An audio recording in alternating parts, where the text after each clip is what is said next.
Hello, everybody! Welcome to another Sunday Funday, and yes, the sexy Megan is back. With short hair. Yeah, with shorter hair, because finally they have, realized that, hey, we don't need to have everything locked down, because it's kind of asinine in many regards. Not going to even get into that political discussion, though, because we're here to actually talk about a movie. One that was supposed to have come out that we were fully admitting that we were not going to watch if it had not been, Been for all this bullshit. Yeah. And that, of course, is The Lovebirds. Oh no, imposters, that sucks. Everyone, unmask yourself. Oh shit. Nobody else took their masks off. And I'm going to let Megan lead us off because y'all have had to put up with me giving my opinions on stuff and trashing or just absolutely losing my mind on things. Mm-hmm. So, what did you think about The Lovebirds? You have a hard knee. It's like, I think we ended up enjoying it, especially him. I think we ended up enjoying it a little bit more than we thought we would. But still, it's like... Yeah. There were parts that are actually kind of funny. Going that one part from the trailer. What do you think is one of the men's only doors? But that line is funny still. Mm-hmm. Just mostly because also we have seen shit like that in our own... actual time. With 3 or 4 people trying to open this one damn door. There was a 2 sets of doors that they were locked, and then there's those other sets that are actually open. And one person comes up, tries to open. The person that's with them, that's 5, like maybe that far behind them, walks up behind them. Person who's not that far behind them. The person right behind them. Just 4 people in a row did the same fucking door the same way. I had to stifle laughter because I was going to point out to him, you're all stupid. It was the funniest shit I've seen in a long time. Just 4 morons out in the world. Just... It's like, okay, one person, testing it out, like, okay, that's fine. But if people all behind, I was like... Yeah, it's just a pack of nitwits. It's like just this parade of stupid coming in. It's like y'all could see this is locked. The person in front of you and the person in front of them has already tried this. What makes you think you're going to magically be able to open the damn door when they haven't? Almost want to lean over to Ben and go, look, a pack of window lickers.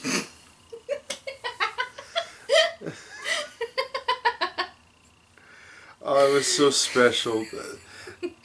But hey, that's like the funniest thing we can think of right now.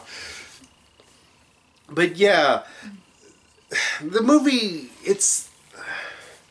To describe The Lovebirds to real quick and short, it is a typical people go out on a date and shenanigans end up happening.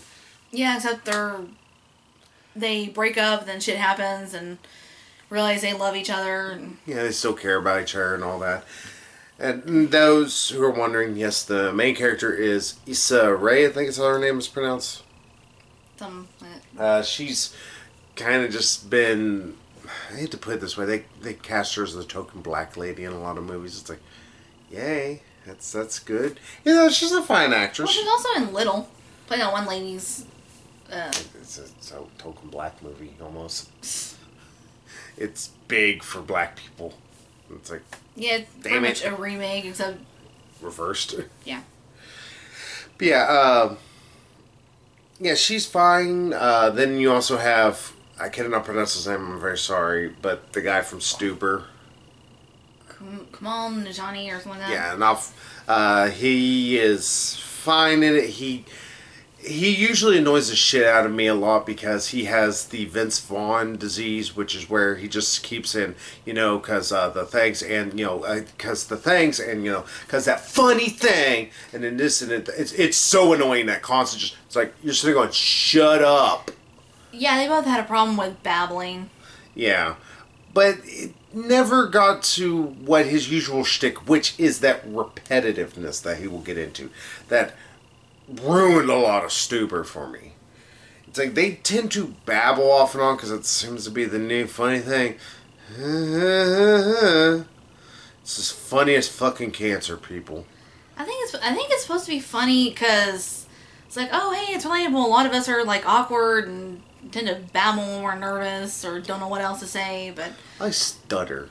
And guess what? It's not very funny to me. It's like I have a little bit of a tendency to babble, but even I'm like, okay, that's not really that funny. It's like it may be a little bit relatable, but it's not really funny. It's not really that funny in real life. Like, well, they need to babble, and that babble needs to be funny, not the act of babbling. I think that's always the problem. Yeah, just rely on the act itself is what they. Yeah, like the funny thing, like when Vince Vaughn was able to babble and it was good, was like for instance in Wedding Crashers when he was giving Owen Wilson shit because he was trying to go after a taken woman, and he's like, "Oh, did you go after the mom said? I know you went to her boobs. You just motorboating bastards." Like that, like babbling he was doing there was legitimately funny because there's a sudden shift in how he was talking about stuff, and he's also talking about motorboating. It's very funny, and that's one of your favorite pastimes. Yeah, I'm about to say nothing better than putting your face in some movies and. Well, it depends on the boobies. Mm-hmm. But yeah, it's like there has to be a point to the babbling. Not only that, but it still has to have its own comedy within it. Not just the act of it being funny. It's usually not. And that's where always the issue is. Yeah, like when they're talking to the cops at the end and just babbling, I was like, oh, and you're just relating this whole crazy story of the movie. It's like... They're not relating it in a funny way, per se. There's just a lot of, like... It's like, oh my god, all this crazy stuff has been happening, and like we're worried y'all would think we were suspects, and... Yeah. And it's funny, throughout this entire movie, the long and short of it, beyond obviously the hijinks, they learn that the one cop that you see in the trailer that kills the other guy, he actually is a cop. Yeah, he actually is a cop. He's a crooked cop. No surprise there. He is trying to, at the same time, blackmail, but also protect this, like, sex ring cult thing. It's weird to describe. Yeah, you kind of see it like, oh, we have imposters among us. Unmask yourselves. Mm-hmm. And, like, I was surprised that they never did an Eyes Wide Shut joke. Because that is totally Eyes Wide Shut. In the trailer, they go for the Handmaid's Tale. Yeah, which thankfully they leave out of the movie because it wouldn't have made any sense. And that's the weird things. Like, sometimes they're trying to, like with the Handmaid's Tale, they're doing that for the pop culture reference. They're not doing it... As they trying to be hip and with it. And... Yeah, not try to make a good joke. Like, when I make a joke, I may be referencing a movie that may be a little bit older, but it still fits within its own reference. Usually. Depends upon my own mood and how weird I'm looking at things. But, like, if somebody would said, if I see Tom Cruise in this, I'm just leaving this shit. That would have been a legitimately really funny line there. Because, one, the whole idea of Tom Cruise showing up to want to be part of, like, a sex cult thing is funny because he's a Scientologist. B, or two, I guess. BM, two. 2B. To be or not to be? 2B or 3B. Or 3 not to be. I don't know. But yeah, so the other one, it would have been funny because it's a reference also to Eyes Wide Shut. It's one of these that we call, it's a layered joke, folks. You don't have to simply rely on pop culture references. And that's the thing that I think a lot of comedies don't get. Sorry, a small little soapbox standing on here. But yeah, and the biggest problem with the movie is not that it's aggressively, like, lame with its jokes. There's not a whole lot of jokes that just completely fall flat. They maybe get, like, a little smile or a slight chuckle, but I think that's the real issue is just that it's not as funny as sometimes it thinks it is. There's sometimes when you're just like, so they're just watching it, and the movie seems more worried about trying to move forward the plot of these two characters trying to get them back together in all essence, since there are all these horrible circumstances, than worried about trying to always make sure it's very funny. And that is the problem with the film, long and short. I will say, I do think that... I think that's one reason that we enjoyed it a little more than we thought we were gonna, because it's not like constantly like just, you know, throwing jokes at you, throwing jokes at the wall, hoping someone will stick. Yeah. So, like, it had that going for it. But in the same instance, because of that, it did feel a little dull. I think it's the best way to put it. Yeah. It's like, it felt like more of a drama than it did a comedy. It's like, it felt like some of the comedy was supposed to be just the weird circumstances, and you get an inward chuckle because of that, and not because, I'm actually laughing because this one guy's smoking pot and he ends up actually eating his joint or something. Something goofy or stupid, or somebody says something invariably dumb. Like, there are movies that have done the idea of trying to keep people together through weird circumstances, I think, a lot better. One I can think of that was surprising for me was Tag. I thought that one actually... You're pretty much having all these guys have to keep together. And they were still throwing quite a bit of jokes, but they were still staying to the main plot line. And it still was... And it worked within the story. Like, almost kind of constant throwing jokes at you. It's like, it worked. Because, I mean, it's a goofy premise with a bunch of goofy guys still playing, like, this very childish game. But, hey, it kind of works for them because we all need a little levity and childishness. And childishness in our, daily adult lives. Yeah, and... like, also another movie I was thinking of is Knocked Up. That's a movie that really is about characters who it's very similar or basic kind of premise. Like, two people from different sides of the track and lessons eventually fall for each other. I say, thrown together by circumstance and just trying to get their relationship footing with each other, trying to figure each other out and the situation. Yeah, but there's still quite a few jokes, but there's never... I think another issue I've been having, like, for instance, like with Coffee and Kareem, to talk about a bad comedy recently. And no, it's like, it's weird to try and compare the two. Coffee and Kareem was very mean-spirited. Like, I don't mind some kind of, like, jabs at each other. I jab at myself constantly. And sometimes we'll jab at our friends. Like, one of our friends, we call her a hobbit, and she calls herself kind of a hobbit. Because she is like 4'3". I would say I'm 5'3". Like, she's shorter than me. Yeah, she's shorter than a lady. Oh, sorry, fell off screen. But it's more because we love them. They're pals. But it's like we're their friends. We're allowed to tease them. Yeah. And only us. Anyone else trying to make fun of them? Kick your ass. Yeah, and other films lately, they're just mean for the sake of being mean. It's like, okay, can we try to at least have, like, seem like these people like each other at least? Because, like, if we didn't know her and we constantly called her Hobbit and everything, and we were doing it more out of spite and anything, that's very fucking mean. It's being a real asshole. But, yeah, this one... or here with Lovebirds, there's not that mean streak, which is thankful, but same instance, there's only like a little bit, like when they're kind of fighting at the beginning, because that's actually the whole premise. And the movie really, the trailers, I'll say this much, it does not set it up that way, which is kind of refreshing. I was surprised. Yeah, it actually seemed like, here's our anniversary, we're still so very much in love, and, here, let's do a date night, and, things go wrong. Yeah. That's what the trailers made it seem like. It's like, okay, surprisingly, the trailers did not give the whole story away. Didn't give everything away. It's like, yeah, trailer. Yeah, because when they're fighting, it's also, it feels like a genuine, like, couple fighting, but not as, like, almost, like, tense as the breakup sometimes got. Like, there were some fights in there I was like, oh, that's a little too real. Yeah, that's a little real there, guys. Here, like, the fights were funny enough that they really genuinely made me laugh. Like, the fact that, like, they're arguing about would they be good in The Amazing Race or not. It's like, all right, damn it, that's actually kind of funny. It's like, well, I just thought we'd be good in the main race, but now I'm not so sure. It's like, god damn it, that's kind of funny. Yeah, and it was moments like that where I was like, okay, I'm kind of on board, but then the movie would have so many lulls in between all that. And so much where they weren't as much kind of bickering at each other as much as you would have liked.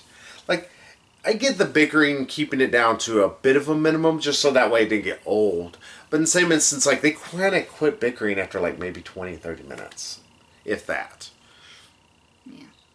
Like, I like the line, would you think it's men's only door or anything? It's just, I don't know, shit like that's kind of funny. You know, them, again, they're jabbing at each other. And they're... I just got kicked by a horse. Can I take 5 minutes without bashing myself? Yeah. That's like, okay, that's a funny line. I was like, you were pointing out to me last night. I was like, yeah, that been a point. Yeah. It's like, alright. Or like later on they're trying to break into an apartment. The window, he keeps like hitting it weird. She's like, fuck you, knocking on you? You're hoping they're gonna come open it for us? It's like, alright, that's funny. And that's the kind of humor we wanted throughout it. Like, that level of humor, those little punches Like, here. they're kind of like picking on each other, but... Yeah, but it's obvious they do care about each other. It's like, that would have been funny.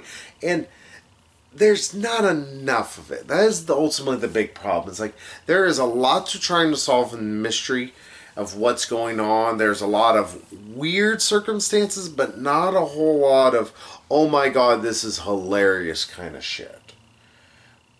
It's like, I think there's just it's not quite got like the Harold and Kumar just, oh my god, that's just insane levels of what the absolute hell is going on here. Yeah.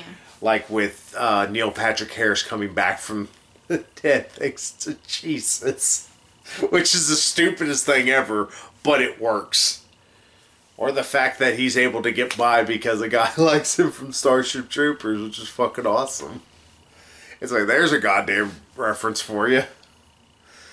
It's shit like that that always makes me remember a movie more. And I think that's probably going to be the biggest downfall for Lovebirds. Nobody's going to hate it. It's not going to be on anybody's worst stuff, I think. But a lot of people are not going to remember it by the time they get done. It's an inoffensive but totally forgettable flick. Yeah, it plays it almost a little too safe. Yeah.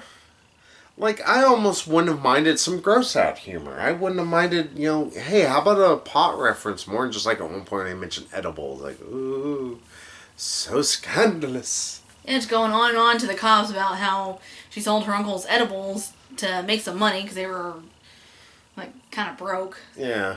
I was like... That's like, okay. It's like, okay, that came way the hell out of left field. What the hell? And why the hell are you telling the cops?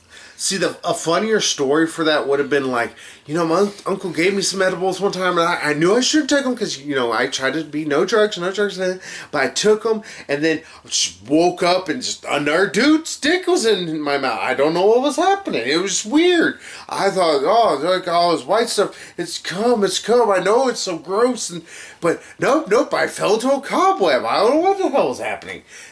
That's almost so absurd and so... Exactly. It's stupid and it's kind of random. What the fuck is wrong with you? You love me. See, that would have made the joke a little bit funnier. Instead, it was just, oh, we sold edibles. Ta-da, joke. It's like, have a situation for it. Have a punchline. Yeah. And that's, I think, the longest, or the biggest... Yeah, it's kind of like John Candy in Planes, Trains, and Automobiles. Mm-hmm. It's like, people tell an anecdote. Or, have a point. Like that. Here, honey, I want you to meet, what's his name? Dale Griffin? Something like that. Yeah, he's got a wonderful anecdote for you. Here's a gun to shoot yourself. You'll thank me later. Like, yeah, you tell all these stories and they're not... particularly amusing or have some kind of moral to them. Like, they're just tell a story, just tell a story. Yeah. Yeah, and I think that's what everybody should be able to take away from everything. When it comes to telling a tale, don't be afraid to throw some humor, or at least have a point to the entire thing. Or just shut your trap if you got nothing to contribute to the conversation. Yeah. So, any more you want to say about Lovebirds? Because... No, we're probably in 5 minutes going to forget we even saw it. Yeah. So, what would you give Lovebirds as like a final score? I think you kind of telling me last night that that's the score that you were thinking of. Like, I think I gotta agree. I think 3. I'm with you there. It's a 3 kind of flick. It's not a very good movie. I mean, it's not even like a 5 middle of the road meh. It's just slightly below average. Meh. Yeah, there's a lot that's not very good about it. There are some bright spots here and there. There are some legitimately funny bits. But they're so spaced apart by a bit of, best way to put it is dead air, but it's not like a lack of jokes, which usually, or not like a lack of good jokes, which always is my biggest problem with comedies. It seems like it's a lack of jokes because the writers were not 100% sure what they wanted to do, or the two leads weren't able to play off of each other as well, because I think there was a lot of this movie that was improvised, and because of that, they probably just didn't have as much like good bickers here and there. Mm-hmm. There should have been a little bit more of that. Hell, I go for the low bar if you want to. Go for the racial humor. Fuck, go for it. Have her make fun of the fact that he looks like he's from India and he has like 48,000 cousins. And have him make fun of the fact she's black. Anything. Mm-hmm. It's like, go for that low bar. At least have some standard of a joke. And I think that's... They had one racial joke, the hipster chick. It's like, well, she just happens to be African American, and he also happens to be a person of color as well, but I don't think they're murderers because they're, like, people of color. I think they're murderers because they, like, ran over somebody. It's like, it's like, okay, that's so stupid. It's like, oh, white hipsters. Yo. Just please drink bleach. It'd be better for you. I was like, get that COVID away. Make it nice and clean inside. Oh, we're evil.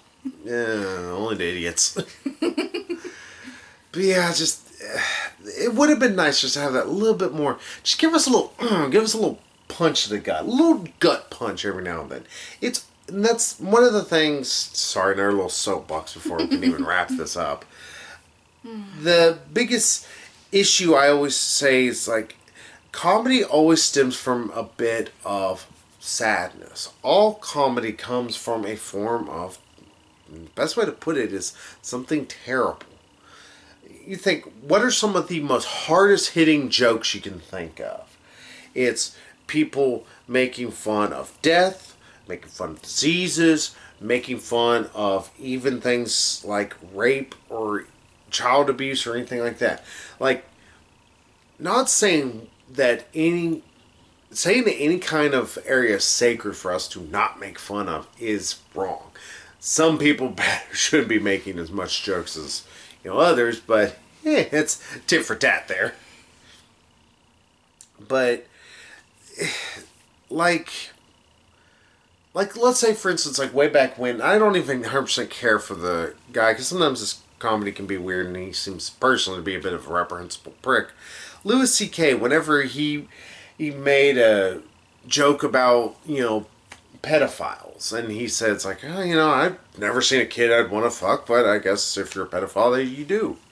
It's like, it's very poor taste, but it gets a slight chuckle. And at least it's an attempt to try and humorize something that is a terrible thing. Mm-hmm. And hell, his entire thing about the N-word. It's like, that's one of the funniest bits he's ever had. It's like, alright, that's really stupid and funny. Actually, I'm talking about the word Jew. Yeah. It's like, it's an actual, it's accurate describing someone who is Jewish. But it also can be a slur against someone who is Jewish. And it all depends on tone. Yeah. It's like, oh, he's a Jew. Oh, he's a Jew. Like, just the context. Like, got a point. Yeah. it's one of those things that I think that's where why our newer comedies nowadays have been so fraught with issues. Like, there's so few and far in between. We get some good ones every now and then. We get a Tag. We get a Blockers. But then we get a lot of Stoopers. We get a lot of Lovebirds.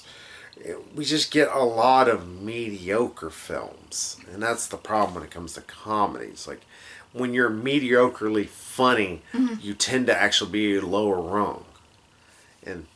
Or hell. Yeah, it's like we're afraid of offending anyone.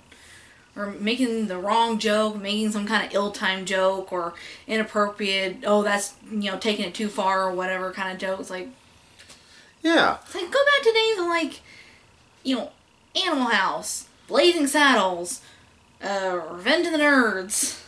Yeah. Like, we weren't afraid to offend anybody. Yeah, and... Blues Brothers. Yeah, or better yet, do what, like, Blazing Saddles did.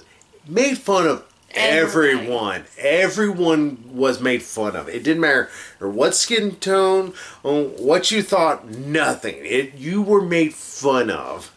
And it was glorious. I still remember whenever I got to watch Blazing Saddles in theaters a few years back, and it was so awesome. It's like, there's just no movies like this nowadays. So I was like, bucket list. Uh-huh. But yeah, that's our review of Lovebirds. That's it. It's not the worst thing that's come out in the past few weeks and months. It feels like years. Yeah, surprisingly not as terrible as we were thinking it was gonna be. But not much better than we were thinking it was gonna be either. So it was a low bar to get over, and it barely got over it. So hey, that's Lovebirds. Who knows what else coming up next week? Whenever movies do start showing again, we'll have more consistent Megan here to do reviews, and we'll actually be able to keep giving you out new reviews every week, and hopefully something decent at least. That's all I'm just saying. Yeah, we may Spring Free Prime. Yeah, that's because somebody who wants to watch something that's supposed to have been out for nearly a year now. Yeah, they keep pushing it back, and then finally Amazon bought it and put it on. It's like, Jeff Bezos, you greedy motherfucker. I hate you even more now. And I didn't think that was possible. Like, I used to work for the man's company. Like, how do you manage to accomplish this? Making me hate you even more, and I already, the bar is, down here. Haha, I have not went further than into the dirt. It's like, that bar can be a little lower. It's like Jeff Bezos looking at it. Like, yeah, I could get under that. But hey, we'll be back next week with what the hell we happen to watch. And I might be back tomorrow, maybe, if I decide to watch something else. There's something I've been curious about. But hey, we'll see how it all plays out. So until then, we'll see you all there. So bye-bye, everybody.